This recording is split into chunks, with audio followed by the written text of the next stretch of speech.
Episode number 242 of the Canadian Prepper Podcast. We are recording July the 7th, 2024. My name's Eric, host of the show based in Southern Ontario, hunter, shooter, ham radio operator, and computer geek. As a first responder, witnessed an over-reliance on emergency services during major events, started a small preparedness company to help people get better prepared for at least 72 hours, if not longer. And I'm getting way better at reading over the stuff you guys add. Damn it.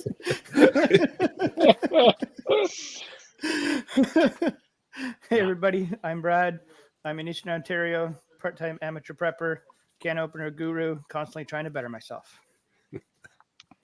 My name's Pierre. I'm a tactical beard owner, based t-shirt guru and laser engraving connoisseur, government critique, and the reason we hit the explicit button multiple times every episode.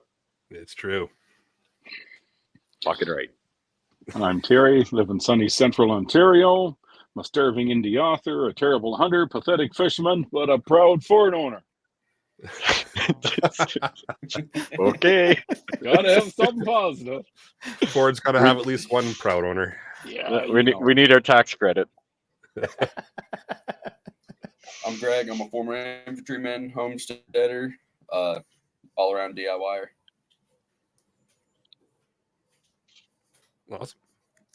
So Brad. And if you want to help support the show, you can buy some swag. We have both the Canadian Prepper Podcast t-shirt and the tactical Velcro patch at www.prepperpodcast.ca. All the proceeds help cover our podcast costs. If you're enjoying the show, please take a few minutes and submit a review wherever you found us. We want your feedback, even if it's bad. We also invite you to reach out and tell us about something you learned this week. You can email us at feedback@prepperpodcast.ca. All right, so we've got some basic content for you in this episode. We're going to start off with some relevant news articles. We'll update you on our personal prep since the last episode. We're going to get into the main topic. We're touching on basic skills for preppers. But first, we've got an announcement. Yes. So unfortunately, I will not be at the annual prepper meet this year. Did not work for us, but we do have a giveaway. It'll be podcast-oriented merch t-shirts. So you will have to find Bat Brad, and you have to walk up to him and tell him, "Hello, I'm from the government, and I'm here to help." And he's gonna have some free swag giveaways. I don't even remember what shirts we made, but we've got 2, potentially 4 shirts. I don't even know how many. But he's going to have some free swag, and I did make it fair that the panelists can't walk up to Brad and steal all the merch for you guys. So it can't be panelists winning the shirts, but those are the giveaways. There's a few giveaways, so find Bat Brad, and you got to say the sentence properly. Thank you. Awesome. All right, so looking forward to that, and we'll see who can successfully hunt down Brad. So let's move into the news, shall we? And I see you've got a little thing in there, Brad. It's hot outside. Oh my God. I spent all day outside yesterday. It's hot. Mm-hmm. But that's okay. It's true. And the other bad part is, Yes. because it's so hot, you cannot go to the LCBO to quench your thirst. They are on strike. But I hear that there was a mad dash to all of the convenience outlets in Ontario that are still open. And because of where I work, we do a lot of work with the LCBO warehouse in Ottawa, and they have said that they are still fulfilling orders to convenience outlets and restaurants and bars and venues and whatnot. So most of those will stay open and whatnot, but you just can't buy anything from the LCBO or the warehouse, which really, really sucks. Yes. Oh. I guess you could take advantage of one of the episodes we did a while ago with Hughes, where we talked about distilling your own water. Mm-hmm. And you can just read between the lines on distilling your own water. Well, no, because That's the called next fire water, isn't it? I think No, it's called 'cause- fire water. Yeah. Because the next step after no alcohol is they're going to turn your water off. That's I'm why on a it's well. supposed- Good luck. Yes. That just shush and I got a follow well along, and a Brad. brook. I'm coming to visit you, Greg. You're only 3 hours Yep. away. There we go. Hey, come on. Yep. I'll meet you at the border. All right. Right. Well, I'll pick you up. All right, let's move on to what we've done lately for prep, shall we? And we'll kick off with Brad. Well, lots of normal work and lots of working on the redneck camper for the APM coming up. Filling up the jerry cans for the drive to and from.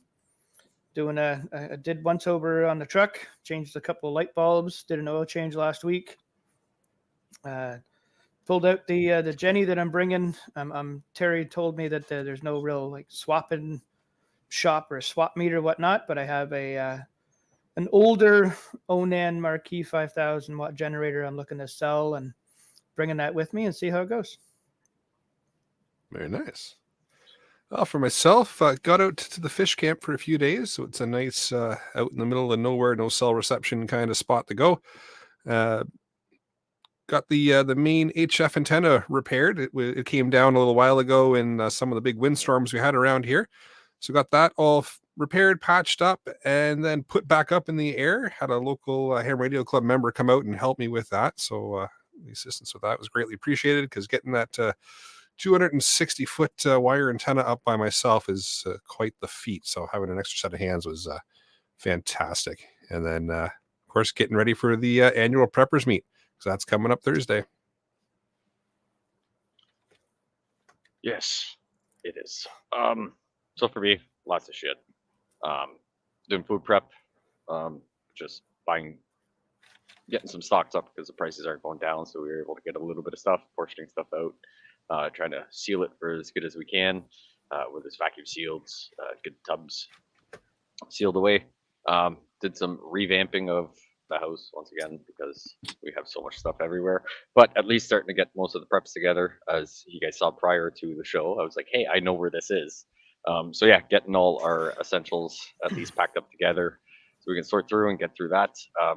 Topped up, I was at work the other day, and of course I had a pounding headache, and the normal pills I have in the truck I took out didn't replenish, so I made sure to top all that up. And I'm like, hey, I should make sure the work truck's got it, my bag's got it, even though my bag goes with me almost everywhere. But yeah, just top all that up because it's that time of year where the extreme heat can kind of cause some headaches and stuff like that. So get that, drinking lots and lots of water, and getting ready to travel soon. So travel for work for a few weeks on and off. So revamping some of those supplies to take on the road with me and make sure I got what I need.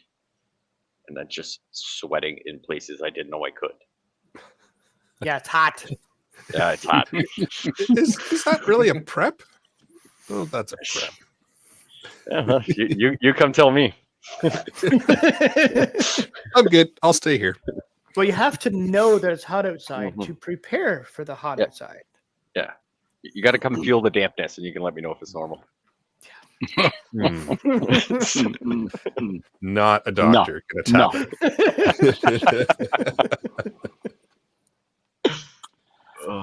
As for me, I did a brake job and an oil change on the mighty Ford. I'm getting my camping gear ready for the annual preppers meet, and that's a perfect opportunity to check out a few new items that I got and to put the old ones through another workout again. Make sure all your stuff works. That's the idea of the game. Yeah. So did you have to do brakes because the Ford hasn't moved in a while and they were rusty? No, it takes a lot of effort to slow that beast down. Like those things will go. They'll really go. And like downhill? No. They'll go uphill too. If you go downhill fast enough, right? Yes. Okay. The abuse I gotta take is just not fair. It's only because Gunny's not here and we can't bug him about his Toyota. I know. Yeah. We gotta bug the Toyota guys, or Jeff for that matter. Yeah, Jeff's Toyota guy too. Yeah, that's true. Yeah. All right, go ahead. We'll have our crosses to bear. Between yesterday and today, I focused mainly on organization and inventory of all my emergency meals, like freeze-dried stuff, stuff with a long shelf life that's specifically for bad situations, storms, stuff like that. I repacked my my pack and placed everything in a home, basically giving it its official location in my pack. Packed a bare bones, bottom of the barrel, the bare minimum of what I'd need to survive a low vis pack That way, you never know if you might need to get me home, get me blended enough to get to another location without standing out. On top of that, I also organized a camping survival day and night with a group of guys to go over different things like securing a location, reconnaissance, stuff like that. Nice. Very nice. Awesome. Well, with that, let's move into the main topic. So tonight's topic, we're talking about just basic skills everyone should know. So, and I see typing in the show notes here, it includes not having a Ford. Makes sense. But actually, that should increase your survival skills because they're constantly breaking down. So you got to be an engineer to own one, for one. And so that's a good prep. It's a good skill. Fair enough. It allows you to practice those skills quite often. Yeah. So we wanted to just touch on some basics, kind of give people ideas of skills that they should either already know or brush up on, or things that maybe they don't realize they should know, and just kind of talk about them, touch on a few basics about them if we can, and yeah, so typical show format. I'll come out with a couple ideas. We'll chat about it, and then everybody else on the panel can throw their thoughts and ideas in as well, and we'll just banter back and forth. And of course, the live chat, jump in wherever you want and throw some stuff at us as well. So for basics, we got to start with building a shelter. I think that's where everybody in the preparedness world kind of starts, right? Is the ability to build some form of shelter, whether it be like a lean-to using just some basic tarps, commercial tent, Canadian, so a big snowbank, something like that, a pile of snow, anything to make a shelter, right? Yeah. A downed tree that hasn't fallen all the way over makes a nice little A-frame kind of thing. Yeah, that sort of thing. That's a great point. Yeah, use that with some of your tarps. Or, one thing I always did when I was out in the field, just kind of made things easier.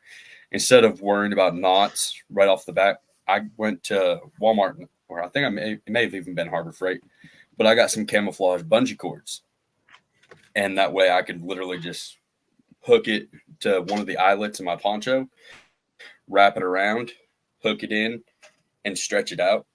It was easy to go ahead and relieve pressure off of it, raise it, lower it, and just kind of called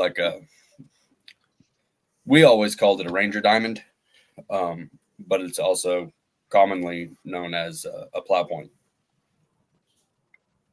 And that way, next morning, you get up, literally, boom, boom, and it's getting rolled up back into your pack. Mm-hmm. Yeah, 100%. I like it. But you need to know how to do the knots in case those bungee cords break. But having both, absolutely, absolutely. Right? But learn how to make them. But 100%. If you can squeeze those bungee cords in, 100%, they will save your butt.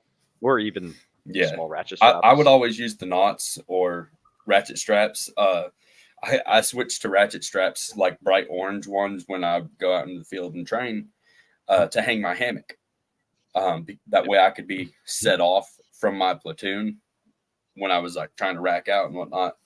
And I was still able to be seen, in a training environment, of course, but makes things a whole lot easier. That's kind of a good segue into just location considerations, right? You said you'd kind of branch off a little bit from the platoon, but picking the right spot and avoiding, things that could be hazardous to the shelter you're setting up is also a skill in its own, right? Of being able to, evaluate your surroundings and your environment and what's kind of happening there, and just picking the spot to actually set things up. Mm-hmm. Yeah, definitely watch for widowmakers. Mm-hmm. Yep. Very important to look up. Yes. Yeah, the widowmakers are the opposite of survival. Yeah. Mm-hmm. And then, of course, go ahead. For us in the northern climates here, especially in the wintertime, you don't want snow falling down on top of your tarp. True. Mm-hmm. That's one thing to keep. You were saying widowmakers, dry riverbeds, or snow falling down on you. Those are all things to look out for. Yep, that's a good point. look at the terrain, make sure you're not setting up in maybe the low point so that if it does rain overnight, you don't end up in a puddle. Try and Yep. find high ground. Take the time, get all the debris out of the way, get the rocks out of the way. You think you'll be fine, but sleep on a rock for 5 hours and let me know how you feel in the morning. Yep. You can be 20 and you're still Try gonna regret sleeping it. at an angle. Head Yeah. uphill. Yeah, head up. Yeah, make sure you head uphill Yeah. if you do that. You're still it's a lot less sliding of a down, headache. though. Yep. Yeah, right. Either way, you're sliding. Yeah. Yeah, but make sure you're at a high point away from everything, just in case weather changes and everything. You're not waking up in a little pond, and if you're a belly sleeper, you're not waterboarding yourself. That's important. You don't want to tell yourself your secrets. No.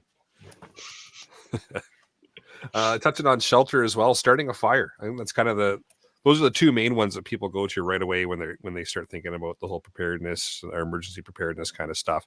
And starting a fire, there's all kinds of different ways you can do it, but I know we all would like to focus on the rubbing two sticks together and all that kind of stuff. But That's a gonna lighter take and some forever. matches, right? Lighter and some Can't matches. go wrong with a big lighter. No, Yep. exactly. It's Get just it done why that way. do it the easy way if you can, but know how to do it the hard way if you can't. Just and have more than one means to start a fire. All of us, right? I always like to have 3. So Redundancy. Kyle in the live chat says you could rub 2 can openers together. You could. You could create a spark with them. This is true. Kirk also up ahead, up before Kyle was Kirk. Yeah. Can opener. Yeah. So a nice thing, we all want a lighter, one of those rechargeable flameless things or whatever. You can even go look for waterproof matches.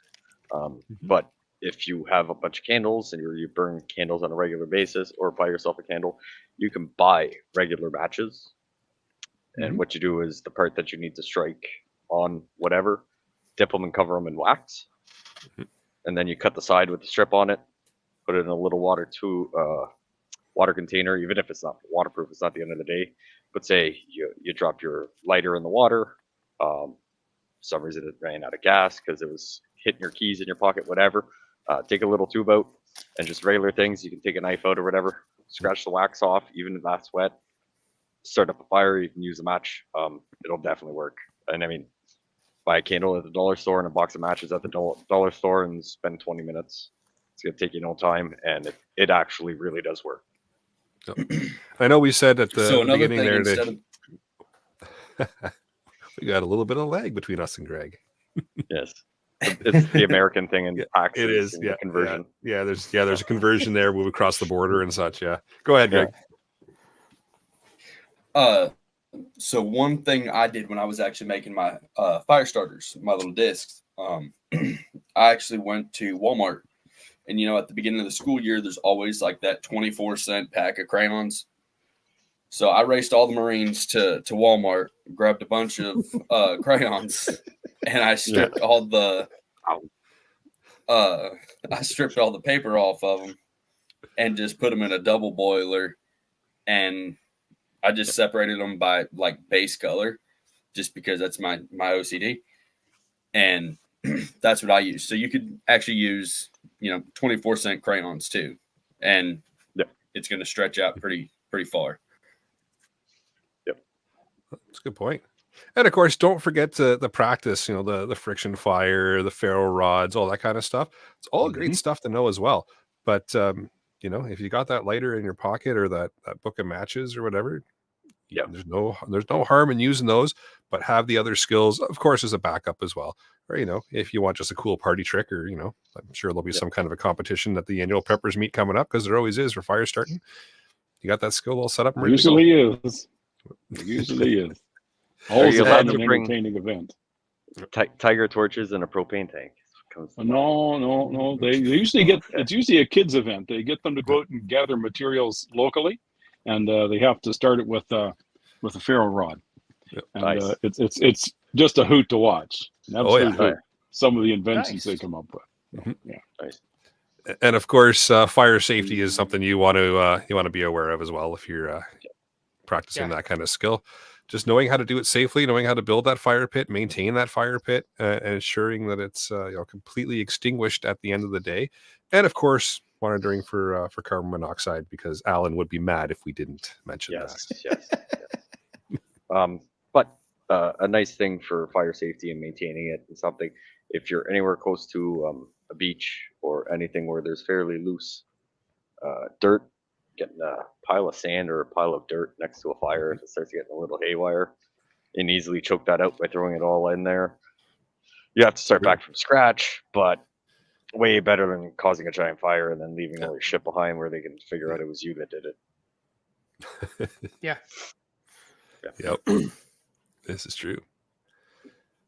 So moving on from fire, figured finding and purifying water is probably the next kind of most important skill set. And these aren't in any kind of order, by say, but that's probably the next thing is being able to locate that water that you can actually utilize and drink, and then being able to purify it so it's safe is, I think, another skill that most people should probably focus on, and is on our list of basics for sure.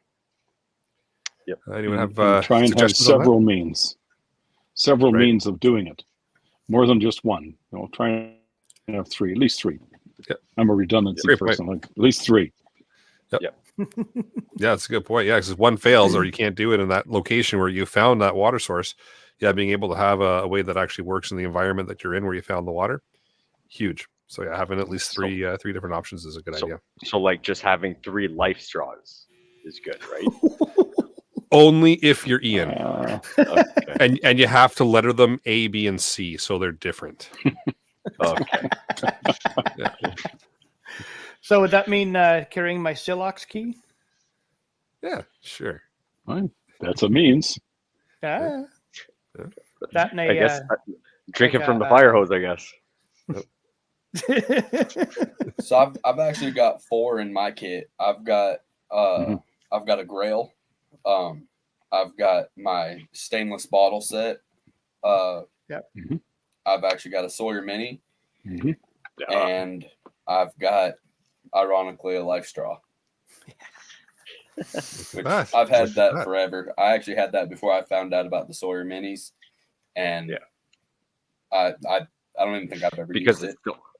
No, but because it'll get you there. It's not the ideal thing, right? It might be your last resort.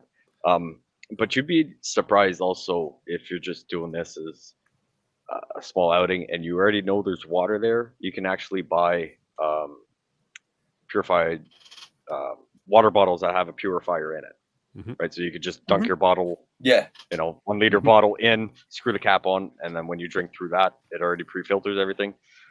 So depending what you're planning on doing with this, if you've got that for it, that might be a good way to at least get for example, how hot it is today. If you were doing some work or whatever, might not have time to boil or chemical treat it and wait the time. Having one of those as hey, I'm going to use this first until I can get everything else, might also be an option. I don't think they're too expensive. I haven't even looked into them because I'm silly, but it's just one of those things that might be something I can consider as well. I must confess, don't tell Ian, but I do have a Life Straw too. I got one. Sorry. I think you should just email him and let him know you've got one, Terry. I keep them in the Ford, right? Because redundancy. Yeah. You never know. Might as well keep everything that's not cool together. Oh boy. Yeah.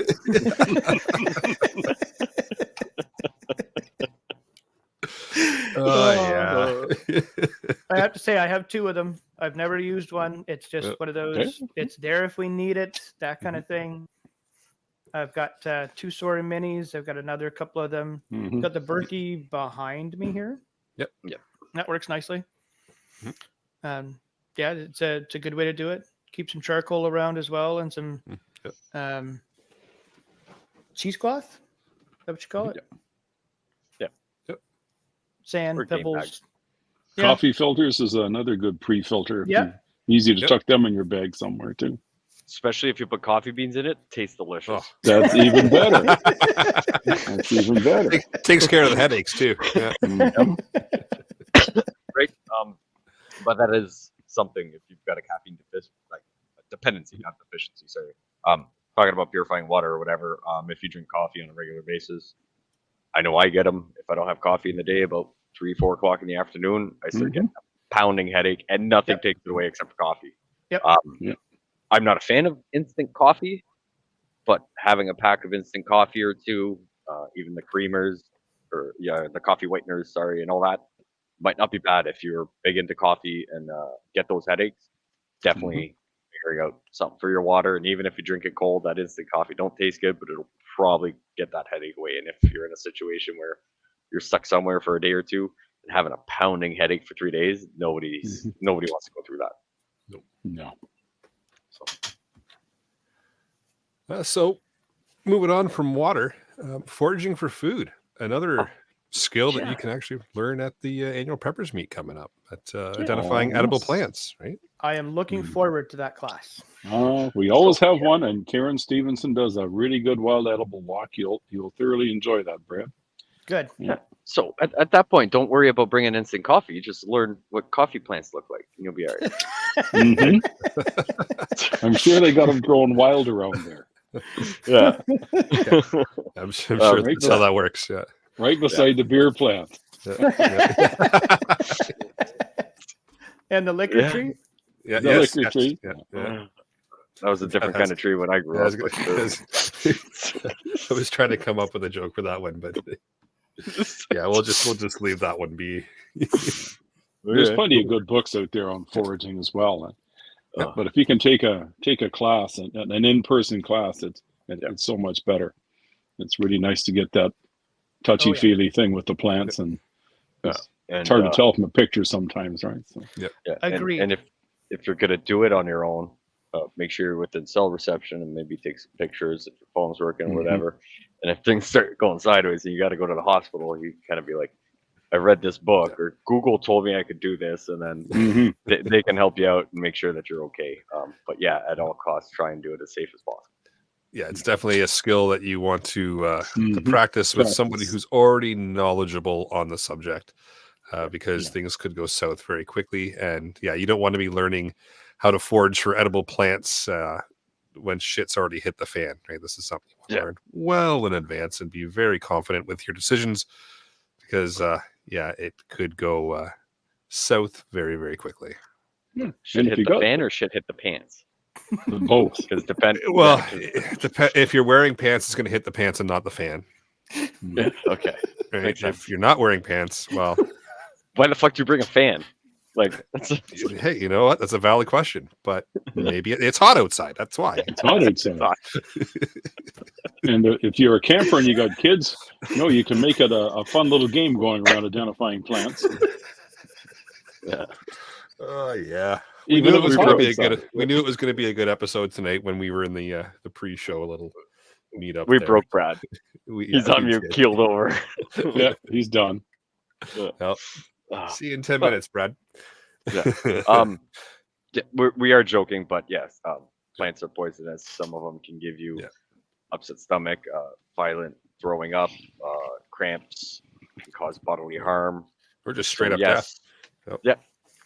So if you're gonna do stuff, even if you just go for a walk and you think this is good, there's a reliable source somewhere, or you've got someone's email, take a picture of the plants or take some home, take pictures, describe what the whole plant looked like or whatever, and get that information on a basis where obviously not a scenario where you need to eat, but try and do the training and then try and learn the difference between the not good one and good one and blah, blah, blah. And I got a little story I can share. Quick one. I'll try and be quick. But my buddy Brian and I were out there. We're doing the foraging thing there a couple of weeks ago, and Brian decides, "Hey, I'm going to dig up some of those cattails, and we're going to cut those up, and we're going to eat them." Okay, great. So Brian's off, and he's in there rooting up these cattails, and then he looks down and he realizes, "Geez, I'm standing in poison ivy." Oof. Oh, situational awareness. Yeah, he's still got it. He's still got it to this day, but it's getting better. So watch where you forage. Oh, Yep. Now you get to practice your first aid skills. Yes. Yes. Yes. Yes. one door closed, another one open. You got it. Exactly. Now you're on hungry top and of- itchy. Yeah, exactly. On top of foraging for plants, skill set and just fishing and hunting basics. Doesn't have to be Yep. anything crazy. We don't have to be, going after large game or anything like that. Just some basic fishing and basic hunting skills could help you out huge at some point, Yep. right? Huh? Squirrel, rabbit, partridge. You can easily set up little traps. Even guitar strings work as snares if you do it right. Snares are very light. You don't need a $600 fishing rod and a tackle box. Just a hook tied to a stick. It'll work. Dig for the worm while you're getting the dirt to cover your fire in case it gets out of hand, and stick that on there, and learn what to do. Yeah, but having those basics will help you out for sure. And you know what? It's fun to just get out and do those things while times are good, right? So why not build that skill set? And of course, don't want to be learning that in a bad situation. no, No. definitely not. You want to be comfortable with that skill set well in advance. Yeah, so I got a friend who's actually watching us right now. Hi, Frank. He just texted me and told me to mention something. He's talking about storing food like meats and veggies and stuff like that without power. Say, Yeah, up here with us, we've got a ton of snow. That's why we got our generators, but not everybody has a generator. So instead of, focusing on a generator, you can, if it's snowing, you can always just, build a box out in the snow. It'll be fine out there by itself, but in the summertime, springtime, whatnot, look into pretty much building a root cellar, to going deep in the earth enough. It'll keep it cold. Other than Great that, point. really, without power, I don't know of anything else that you could do to keep things from rotting or going bad and whatnot, besides dehydrating or smoking, so on and so forth. Salting. Eat it all. yep. Yeah. Eat it all. Eat it all. Now, Yeah. Eat it all. But yeah, if it's meat like steak or venison or other red meat, you can turn that into what's called pemmican. That's a whole nother thing for a whole nother. There's a bit that goes into that, but I mean, pemmican on average carries about 3,500 calories per pound. So, and it gives you all the nutrients that you would need to stay healthy, keep going, keep energized, But I don't know the recipe right off the top of my head or anything like that. I do actually have it somewhere because I want to try to make it eventually, but I haven't gotten around to it yet. Yeah. Overkill in the live chat mentions just bottle the meat with a pressure canner. Yeah. Good idea. Yeah. Too. Yeah. So it is a bit of a science, and it is a little complicated to find. Pressure canners are very expensive. But yeah, if you can get one and you can find someone to teach you that skill, that's definitely on my to-do list real soon, especially since I found some canners at a store for a very, very good price that we'll discuss after. Ooh. Yes. It's not going to be like the propane incident, is it? No, because not. I visually saw these with the price. It wasn't an internet thing. Ooh. Excellent. As a Good to bonus know. at the Preppers meet this year, there's a gal there going to do a quick introduction on canning and pressure canning. Nice. So it's only going to be a quickie, but at least it's a little introduction. She'll have the equipment there and talk a bit about it, answer some questions. So that's something else to look for. Nice. Nice. Awesome. Well, we're talking about all this finding food and finding water sources and such.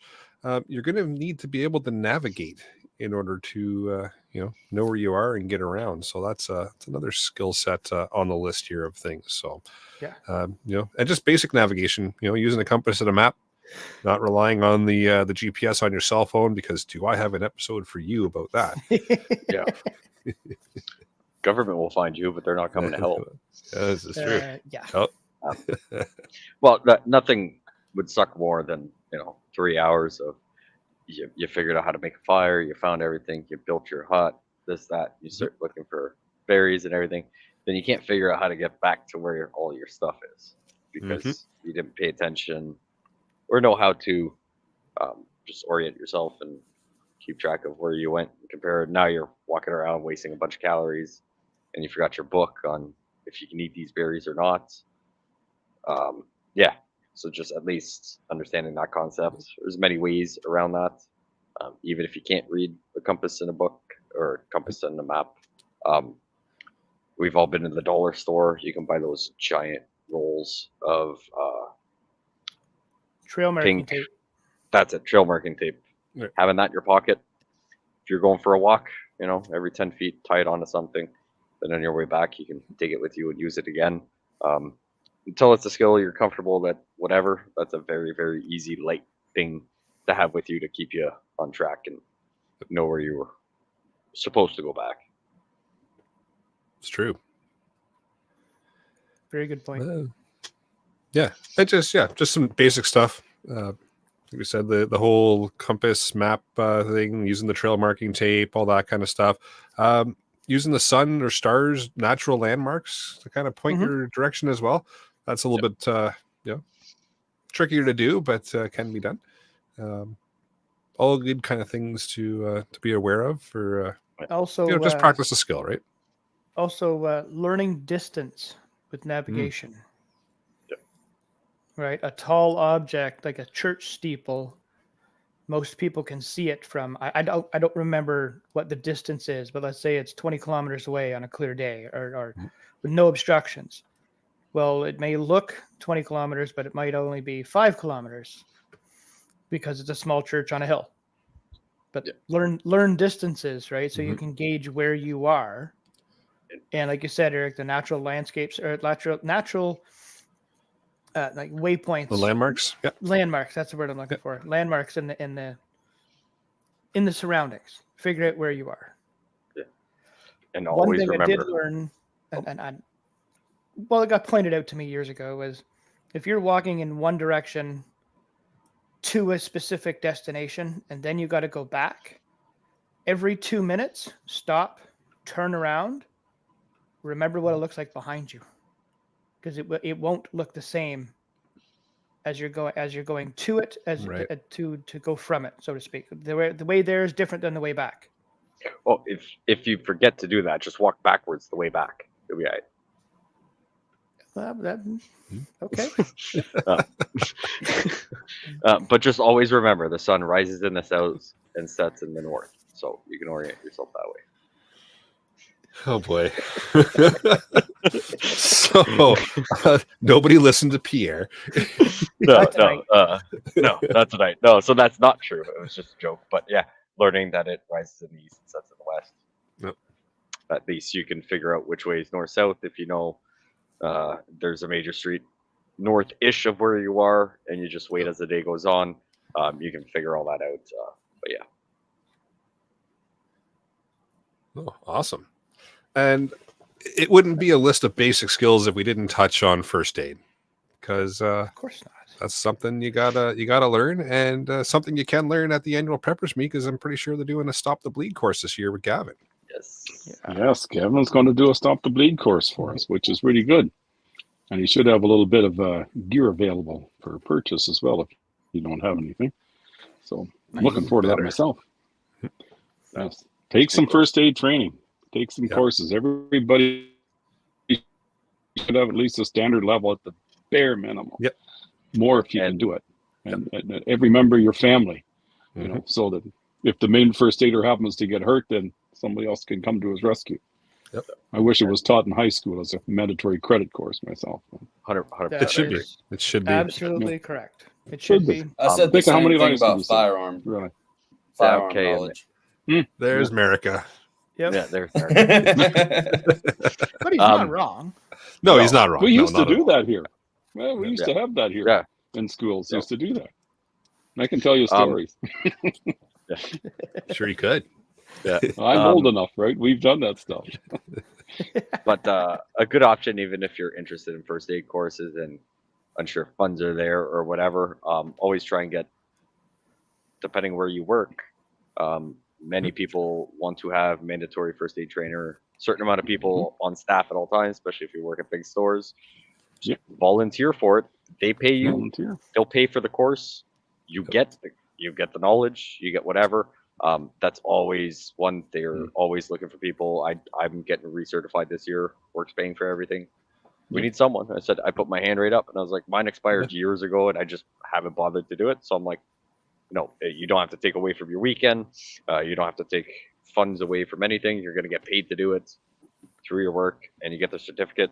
They'll recertify if you're there and blah, blah, blah. So definitely an option. I would strongly recommend a lot of people look into that as an option. If It's a great point. Absolutely.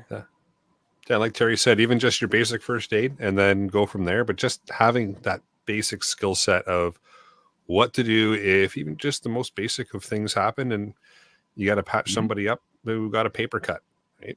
At least Takes you know. the panic out of the situation. Exactly. Or they cut themselves with their can opener, right? Like, you never know. Yeah. Everybody's got a can opener. Yep.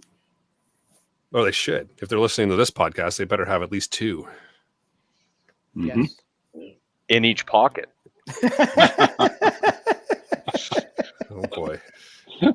So they can bounce them off their trampolines while they're running from carbon monoxide, right? Yeah. And the life straws are coming to life. Everybody should have at least one life straw. Yeah. So there's a good question that on the YouTube from Prepared for. Yeah, he's asking about 1019 carbon steel versus stainless. In a get home bag, he's in upstate New York, so similar environment to us. What are your thoughts on the difference in material for durability, probably not rusting and all that stuff? So, in my opinion on that, while making that call, one thing to take into consideration would be distance on your average travel. If it's something that you're going to be, when you're thinking about using it, are you thinking about, okay, well, it's my defense item. If it is, one, get training for it. But if it's just a defense item, or not just a defense item, I would say go with the stainless steel. You're not going to be worrying about blade rolling or chipping or anything like that, But if it's going to be, there's a chance I've got a little bit more of a haul. I'm all over the place. I'd go 1095 or another one is 1066 from BPS Knives. I've used several of their knives. I use theirs when I want to put a handle on one. They're very affordable. It's a family owned shop out in Ukraine. I've actually got one sitting on the desk right here that I need to finish, but that's another really good one to look at when you're looking at carbon steel. Just make sure you maintain it. Obviously up here, we do have that wretched thing called snow. And if you're anywhere near the roads, you've got the salt that goes on it. It'll eat metal up,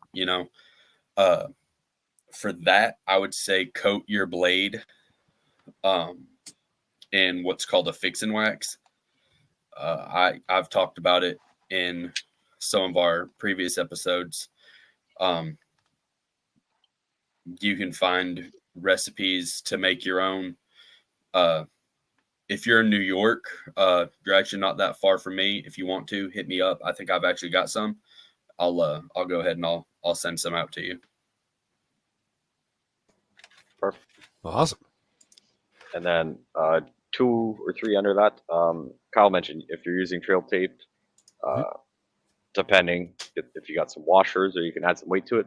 So if it's snowy, the wind, it'll keep it off. Nothing sucks in turning around and all your tape being covered. It's a great point. It's a pretty good idea. I don't know if you want to bring 60 washers with you, but tying a rock around the bottom of it or something might help. Kyle also mentions that we forgot to mention gasifiers when we were talking Yeah, about that's true. can openers and and such. Life straws and trampolines. Life straws and trampolines. Yep.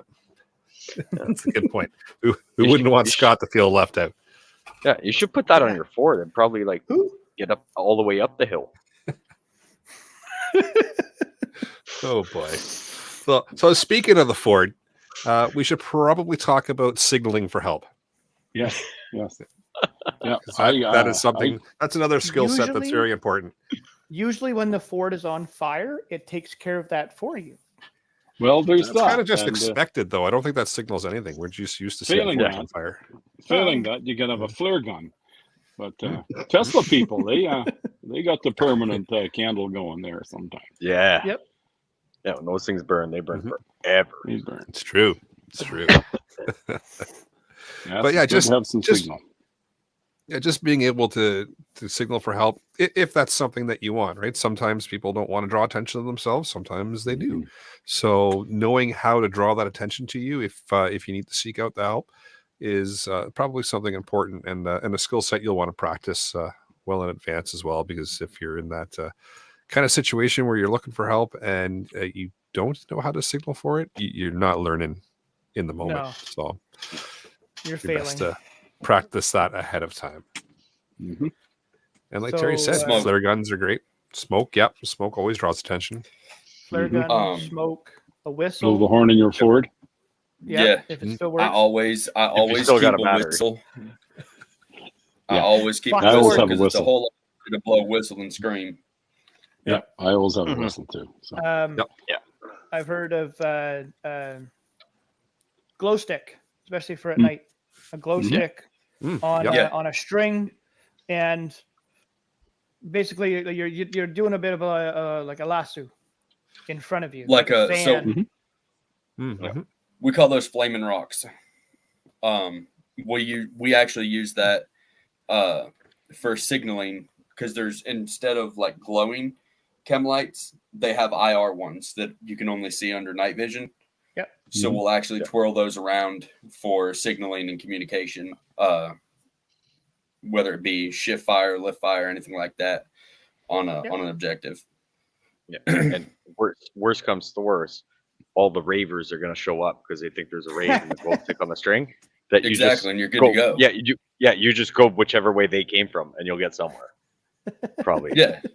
I don't know And if it's good. depending on how bad the situation is, you just start tripping them. You ain't got to be the fastest. You just got to not be the slowest. Yep. Yep. Yeah. So, yeah. And you know what? Signaling for help. I can't get past this one without mentioning just ham radio or radio in general. That's a way to signal for help. So, I had to throw that one in there. 48 Yep. minutes in.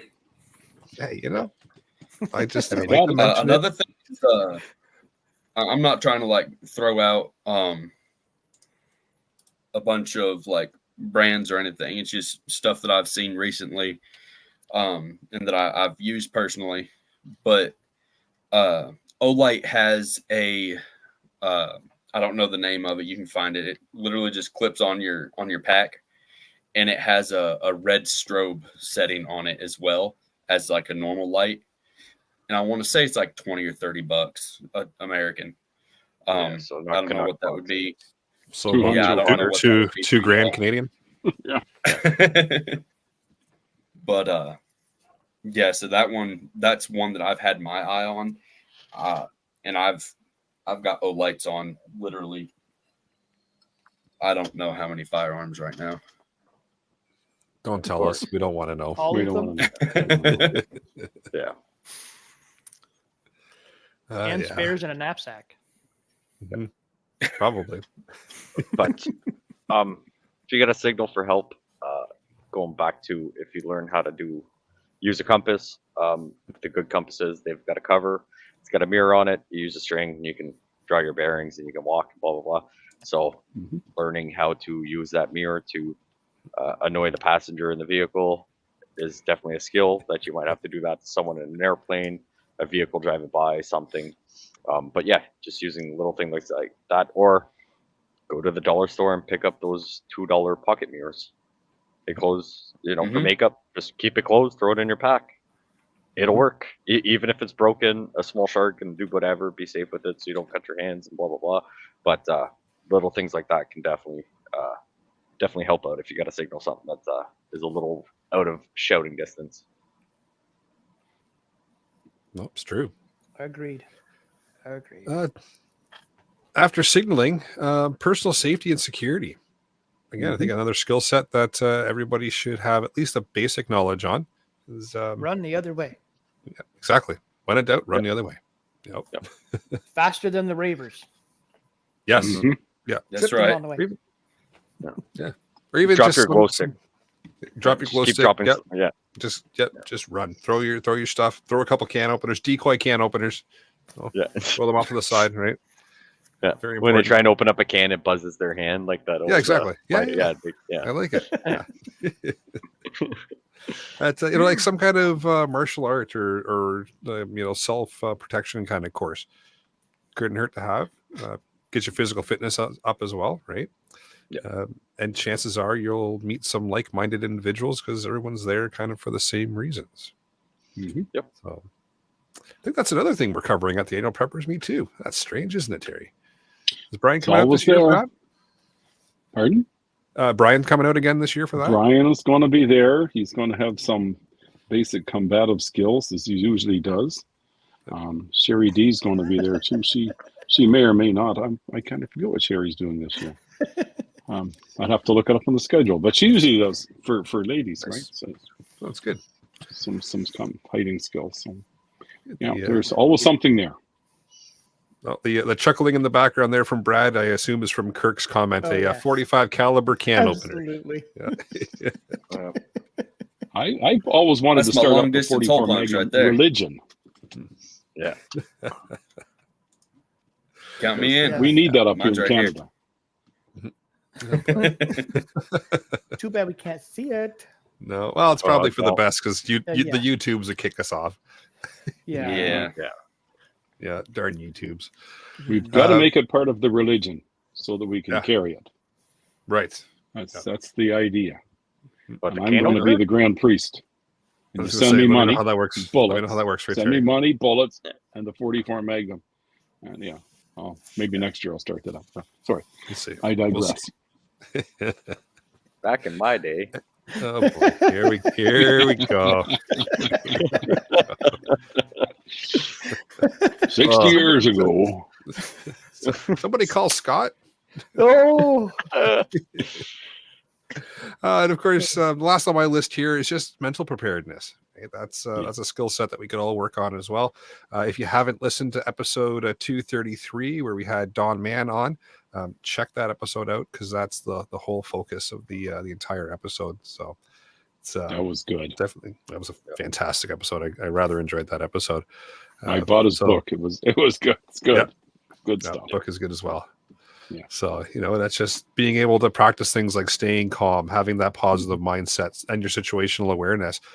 All of that is going to help you out tenfold if things go south and are not going the way we're used to them being right now. Right? So, so practicing that mental preparedness is a huge part that is not often talked about. agreed. And it's hard to do. It takes years and years and years and constant practice to not freak out and give up and all those things. And if you can stay calm, it would help. But yes. just want to touch real quick on the personal safety and security.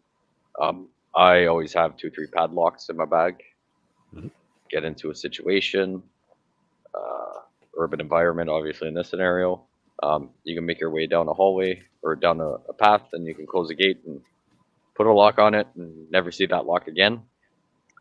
Slow something down, and easily get out of a scenario like that. They don't weigh much. Make sure you got keys with you. You can lock yourself in somewhere if needed. If a situation where you're trying to get home and something's Good not point. going right, you can barricade yourself in, try and stay safe, do whatever. A padlock or two in your bag for what it can do to save you is well worth the wait, in my opinion. You can put it onto a string and throw the string at something or someone, or put it up in a tree. Once after you get the ravers there with the glow stick, though. Yes. Right. Yes. Yeah. Yeah. Mhm. Yeah. Just a weight. Yeah. Oh boy. I know what I'm bringing to the preppers meet. A couple glow sticks. Oh, I thought he was going to talk about a few strings with locks on them. No, I got glow sticks all over a camper. Oh boy, here we go. Yeah. Here we go. Yeah. Awesome. Anything else anyone on the panel want to touch on or discuss? Or Well, I kind of went the opposite way. all right, we're used to that with you, Brad. A little bit with skills you had said that everybody should know, and went more of like the homeowner's route, just general stuff like basic electrical, basic plumbing, how to wire a circuit, how to fix a clog in the drains, how to replace a drain if needed, shingle a roof. We got bad weather up here and it's getting worse. If you had bad windstorm, like the windstorm that knocked your antenna down, what if it tore off a whole bunch of the shingles on your roof? Do you know how to replace them correctly? Call a roofer. Well, he's busy dealing with everybody else's house, and you got to pay him money. This is true. Yep. Yeah, but only 5-6 shingles came off. You want to damage it, keep a stack or two in the shed. Yeah. So you know how to get up there. You may not have all the tools. You got to do it by hand, but understanding how to do it properly can save you thousands and days of waiting and constant phone tag. Yes. So like even like a good tarp and some Life straws. that too. True, Roofing shingles, roofing nails to get up there and be able to at least try to mitigate the leak. Yep. That's most inevitably going to happen. As well as like we were talking before that I have that generator to sell. Why the power goes out? How are you going to, if you're not set for it, can you wire something up quickly to be able to run some stuff in your house if you don't have things already set for it? Turn the lights on the Ford lawn ornament and just point it towards the house. Sure. That could Has work to too. start first. Has to start first. If you got a fireplace, do you know how to clean the chimney correctly? Yep. You just buy a new place and there's this beautiful looking fireplace, or even like either the built-in ones or the wood stoves, or is what I'm thinking of. Do you know how to clean it? Do you know how to maintain it? It's a skill you're going to have. Great point. And then like we touched on other stuff there, the how to make a fire, how to construct a shelter, but learn your environment. You can. I have 1/3 of an acre here, and if my house burnt down, I can still live on my property by using what I have available to me for at least a weekend, or God forbid the asteroid missed the trampoline that I put out and hit my house instead. And that was just poor planning, Brad. Well, yeah, but I can do that on my place without an issue. Yep. Learn to do the same at your house. Yeah, those are great points. What do you have right at your property now that you can use to survive for a weekend? Yep. No, fantastic points. I see we have someone chirping us in the live chat here. Yeah, I see that. Someone, Jeff here mentions not bad for a bunch of amateurs. Chirp away. Notice you didn't show up today, Jeff. Well, get on here and show us how it's done. Yeah, exactly. Well, let me know how that prune juice is going.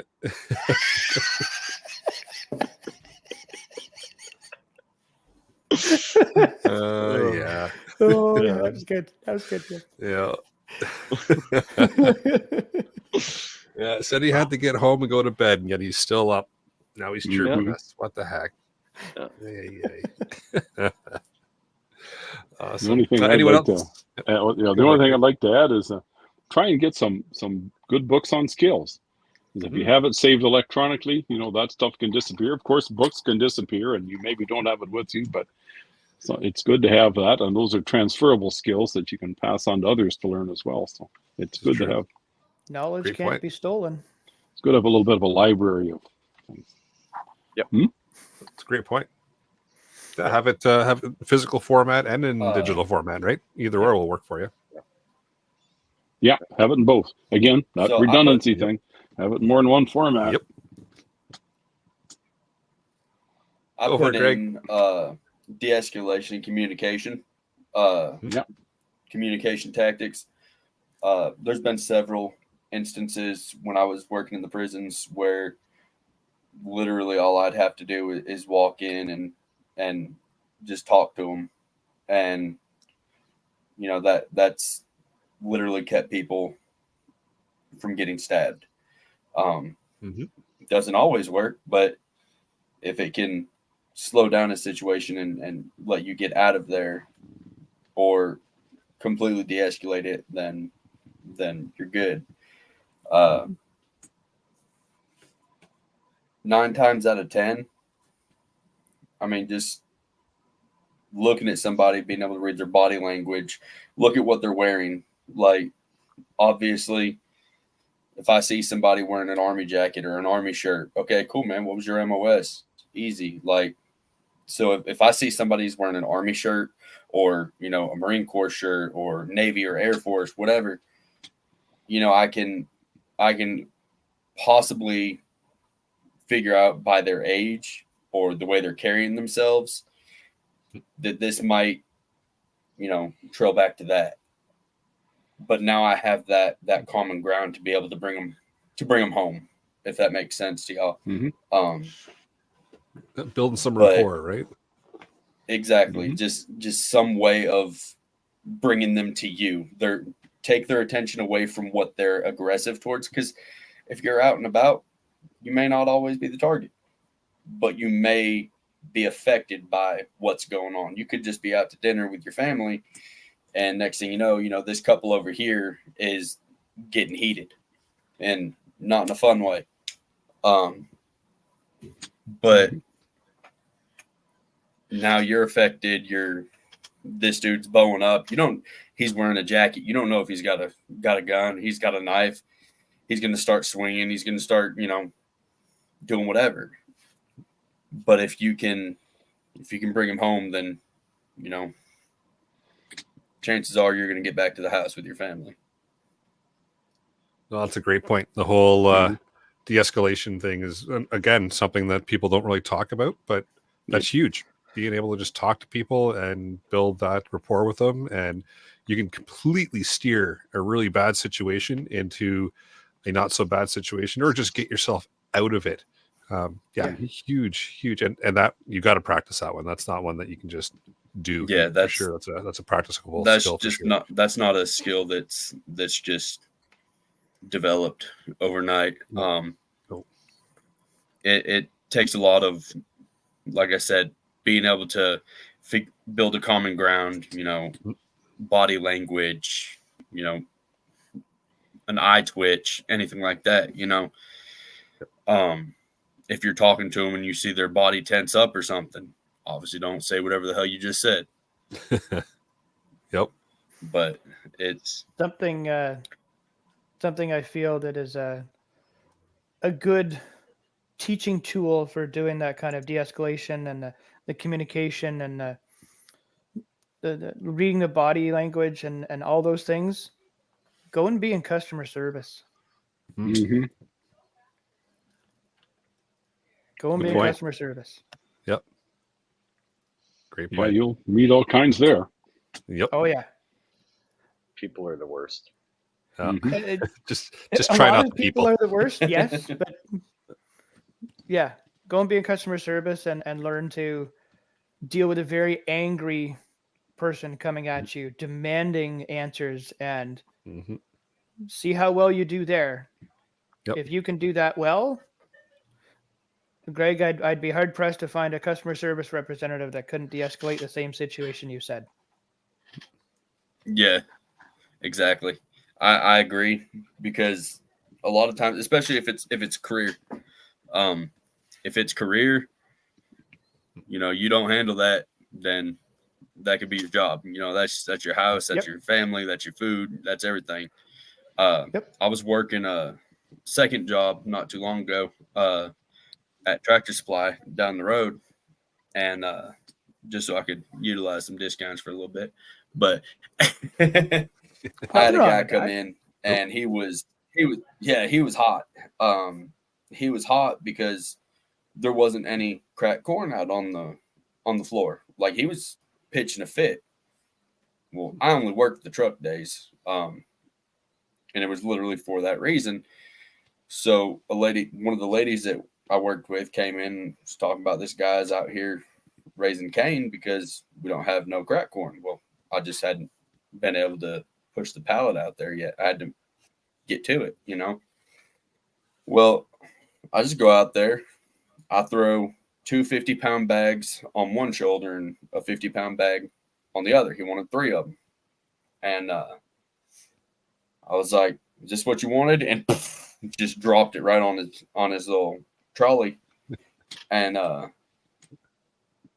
he was just looked at me. I was like, is that what you was looking for? And he was like, all right, I can quit being an ass now. And I just kind of smiled, and I was like, is there anything else I can do for you? Especially being up here when you sound like me. Like, people are like confused, like, where did the giant pan of cornbread come from? They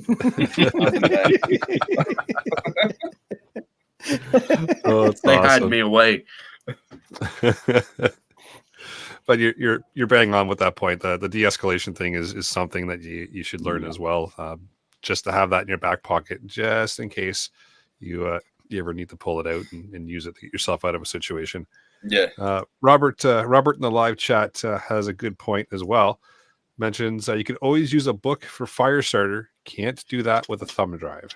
There you go. Bad attitude.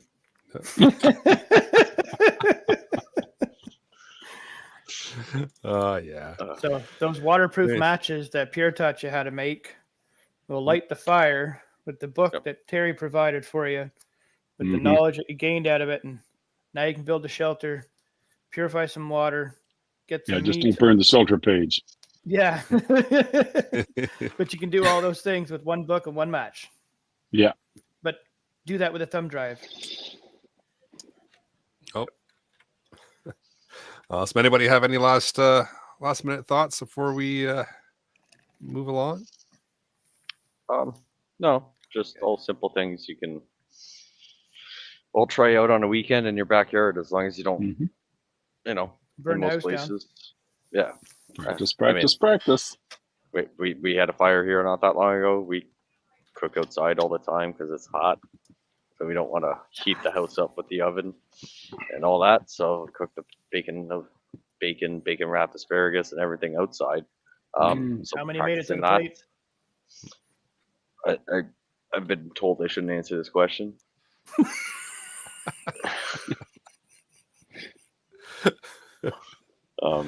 But those little skills, you can all do this on the weekend thing. You don't have to go out and survive for a weekend, but just learn one thing at a time over the span of the summer. I mean, hopefully we don't need it all next week, but do what you can. Do it bit by bit. You got it.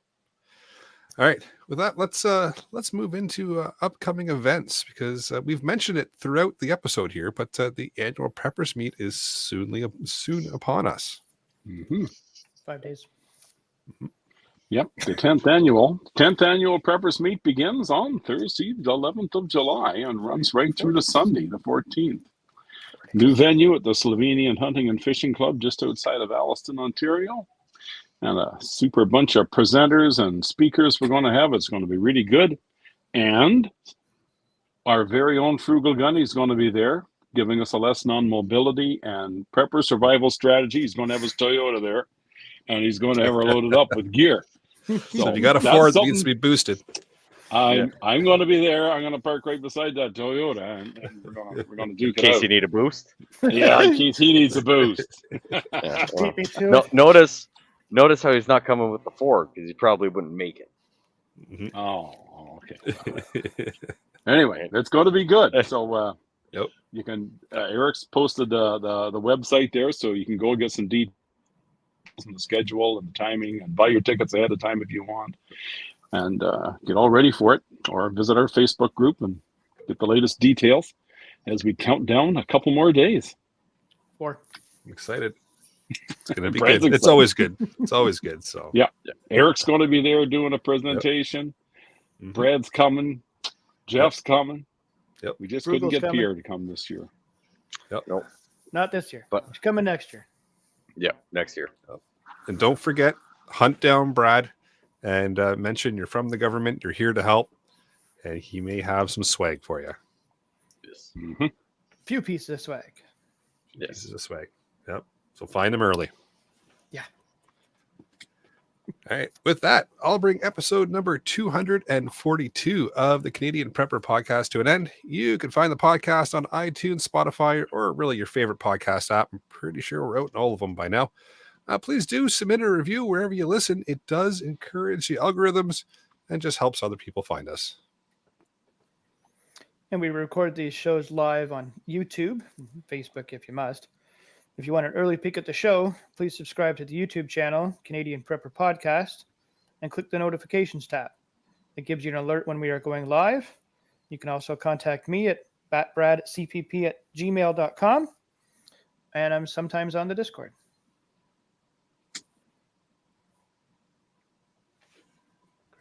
America.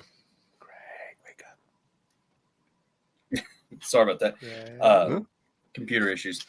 I was about to say, I was like, that drink kicked in. gmail.com. I was like, that drink kicked in. gmail.com, and and I'm sometimes on the Discord as well. You can find me off the wall customizing at gmail.com. I think we're still on the Tickety Talk Instagram. I don't know. I am on the Discord for this one. I was good, and I opened up the chat and I went through all the notifications. Then I forgot about it. And I haven't done anything. Or you can find me Monday nights on the other CPP, the Canadian Patriot Podcast, on YouTube's at 9, where we critique the government. And me, you can find me on the Annual Preppers Meet Facebook page or at my email, terrylblackmore@hotmail.com. I rarely look at the Discord thing, but yeah, maybe I should. All right, you can check out Rapid Survival at rapidsurvival.com and get me there on the live chat. You can also email feedback at prepperpodcast.ca. I do tend to poke around the Discord here and there as well, but yeah, I check it. I respond to a bunch of stuff. I get busy. I wash, rinse, repeat, but I do hang out there as well. So thanks for joining us. Until next time, be prepared, stay safe, and keep on learning.